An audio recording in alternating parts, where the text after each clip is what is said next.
Cuando los escritores de los evangelios se sentaron a escribirnos su testimonio sobre Jesús, tenían una idea clara de lo que querían contarnos, de qué imagen de Jesús querían transmitirnos. Y en base de esto eligieron los relatos que nos iban a contar y el orden en el que nos iban a contar. Llama la atención que cada uno de ellos escogió un relato inicial del ministerio de Jesús, y en este relato encontramos una luz para interpretar todo el evangelio. Así, cuando encontramos en el evangelio de Juan que el primer signo de Jesús son las bodas de Caná, este cambio del agua en vino, a la luz de esa transformación vamos a leer todos los demás signos de Jesús en el evangelio de Juan. En el evangelio de Mateo, la primera grande acción de Jesús es el larguísimo sermón de la montaña, que inmediatamente evoca a Moisés y a la ley que dio en el Sinaí, porque Mateo quiere presentar a Jesús como el gran y nuevo Moisés, el gran intérprete de la ley de Dios. Por otra parte, el ministerio de Jesús en Lucas se abre con una enseñanza en la sinagoga de Nazaret, cuando lee el profeta Isaías y anuncia que la profecía se está cumpliendo en ese momento. Las palabras de esa profecía de Isaías son programáticas para todo el relato lucano del Evangelio. Nosotros estamos leyendo a Marcos y hoy nos encontramos con la primera acción pública de Jesús. Después de llamar a sus discípulos, Jesús realiza un exorcismo. En el Evangelio de Marcos, el primer gran milagro de Jesús, la primera grande acción maravillosa de Jesús es expulsar un espíritu impuro en un hombre que estaba en la sinagoga de Cafarnaúm. Y con esto Marcos ya nos habla del Jesús que nos quiere presentar. Jesús es aquel que limpia la tierra de demonios, es aquel que viene a liberar al hombre del dominio del mal, del espíritu que lo destruye. Después de llamar a sus discípulos, Marcos dice que el sábado entran a la sinagoga y Jesús empieza a enseñar. La enseñanza de Jesús crea estupor en las personas. Es una enseñanza con autoridad. Cuando Jesús está enseñando y todas las personas están ¡wow!, inmediatamente, dice Marcos, un hombre en espíritu impuro empieza a gritar. Marcos repite, como si se nos hubiera olvidado, ¿en dónde está Jesús? Inmediatamente en la sinagoga de ellos, un hombre en espíritu impuro. Marcos quiere recordarnos que este acontecimiento sucede en una sinagoga, es decir, en un lugar sagrado, en un lugar donde la gente se reunía para orar cada sábado y para escuchar la palabra y escuchar la interpretación de la palabra. Y allí, en un lugar sagrado, había un hombre en espíritu impuro. Espíritu impuro es el nombre que muchos escritos judíos le dan a los demonios.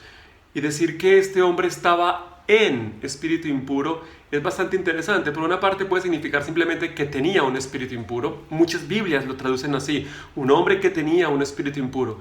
Pero el texto griego dice en espíritu impuro, como si no fuera el espíritu el que está en el hombre, sino el hombre el que está en el espíritu impuro. Esto nos da una idea de la fuerza con la que este espíritu demoníaco tenía controlado a este hombre, hasta el punto de decir que el hombre vivía en él, que ya no era el hombre el que actuaba, ya no era esta persona la que tenía el control de su vida, sino el espíritu del mal, el que tenía el control de la vida de este hombre. Ese señor no sale del vacío, ese señor estaba allí sentado, seguramente tranquilo, seguramente había estado siempre allí y no había manifestado absolutamente nada extraordinario, sino hasta que Jesús empieza a predicar, hasta que la autoridad del reino se hace manifiesta en las palabras de Jesús. En ese momento el espíritu del mal no puede resistir más las palabras de Jesús y se manifiesta. En ese momento empieza a resistir y contraataca la acción de Jesús. Y esto es muy importante porque nos recuerda que el mal no se manifiesta siempre.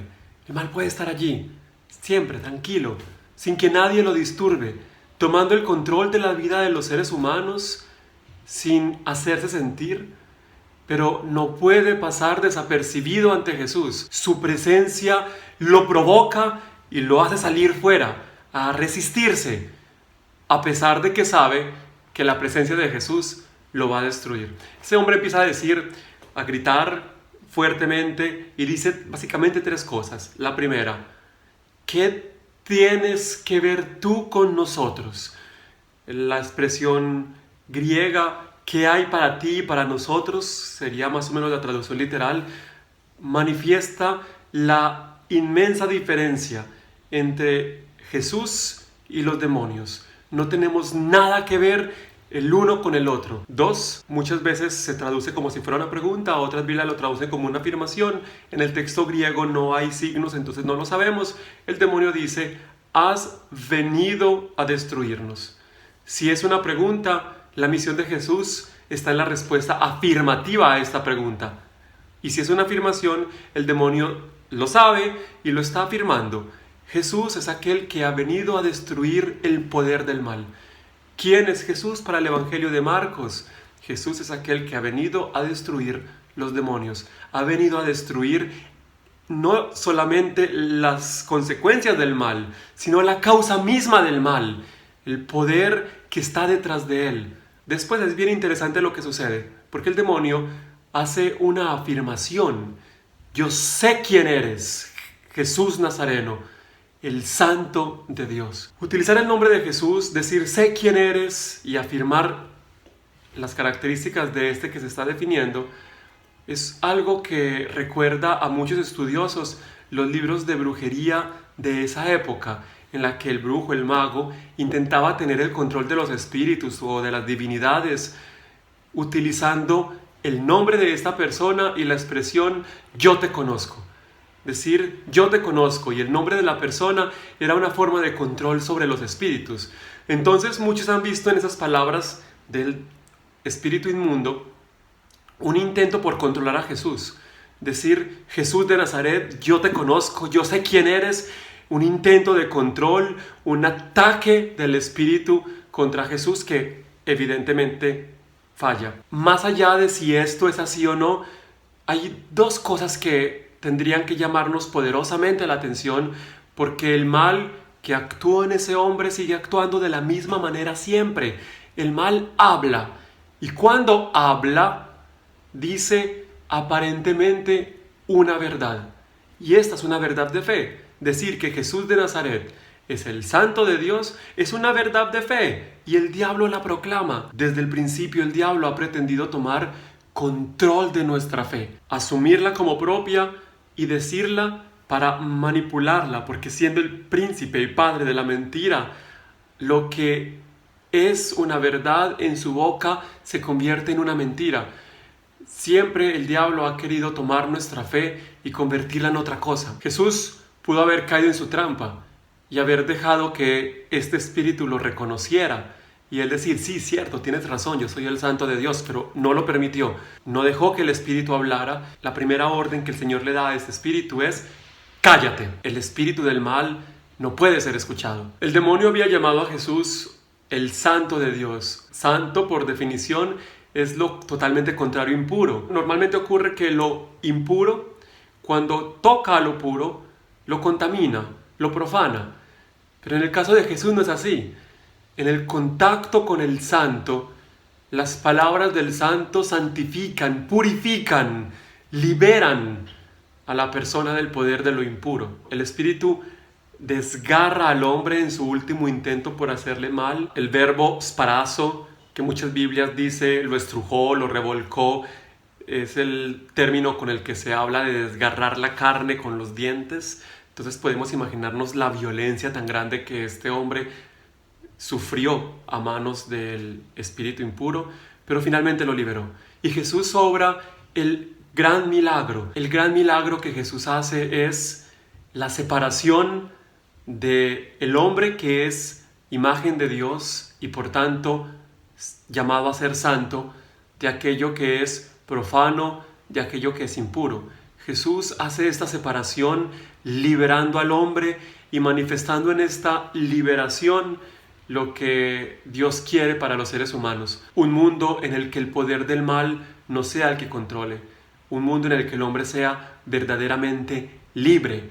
Jesús es entonces el liberador de la humanidad. Este es el primero de los 4 exorcismos que escucharemos a lo largo de este año que nos narra Marcos y nos invita a pensar un poco en dos cosas. Primero, en el mal que puede vivir en nosotros dormido, sin que nos demos cuenta.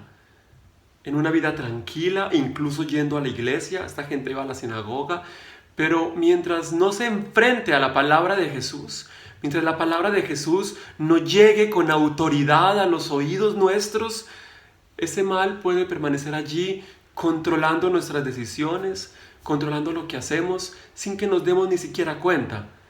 Si nos exponemos a la autoridad de Jesús y al poder de su palabra, ciertamente tendrá que hacer resistencia y se despertará algo en nosotros que nos dirá no. ¿Qué es lo que ocurre cuando la palabra de Jesús nos invita a tomar actitudes que no están de acuerdo con nuestros principios o con lo que el mundo nos enseña o con lo que creemos que es lo correcto? Y entonces inmediatamente hacemos una inmensa resistencia. Dejar que Jesús con su palabra pueda vencer la fuerza del mal que nos esclaviza es el primer reto que podemos hacer. Nosotros no podemos liberarnos solos. Es imposible que alguien se libere solo. No podríamos decir, la meta de hoy es liberarnos del poder del mal. La meta de hoy es permitir que la palabra de Jesús nos libere, porque solo la palabra de Jesús nos puede liberar del mal que nos esclaviza. Hay personas que luchan y luchan y luchan contra un vicio, contra una actitud, contra un mal, sin poder vencer nunca. Pero es que no se puede liberar uno mismo. Pero la palabra de Jesús puede hacerlo. 1. Y 2, hay un poder del mal que vive tranquilo en nuestro mundo, no solamente a nivel personal, sino a nivel institucional. Las instituciones políticas, los sistemas económicos, culturales, de violencia que rigen nuestro mundo, viven tranquilos sin que nadie los moleste, y solamente cuando son expuestos a la fuerza de la palabra de Jesús, empiezan a sentir resistencia. Obviamente la resistencia se convierte en violencia. Los primeros lectores del Evangelio de Marcos eran una comunidad que sufría el odio de un imperio que ellos veían como controlado por el poder de Satanás. Y cuando leían este relato, entendían de dónde venía toda la violencia y todo el odio que el mundo profesaba hacia la pequeña comunidad cristiana. Y sentían que entonces su palabra estaba siendo una palabra bien dicha, porque cuando la palabra de la iglesia, cuando la palabra del cristianismo es una palabra dicha con la autoridad que viene del Espíritu Santo, no podemos esperar que el mundo nos aplauda, porque el mundo controlado por el mal entonces se va a levantar y nos va a responder con fuerza, con un contraataque del que no tenemos que tener miedo, porque el poder de la palabra de Jesús puede vencerlo. El Evangelio de Marcos entonces nos habla de una guerra contra el mal, de la que ninguno está exento, de la que ninguno se puede sentir libre, en la que todos tenemos que tomar partida. La invitación es a ponernos del lado de Jesús. Paz y bien.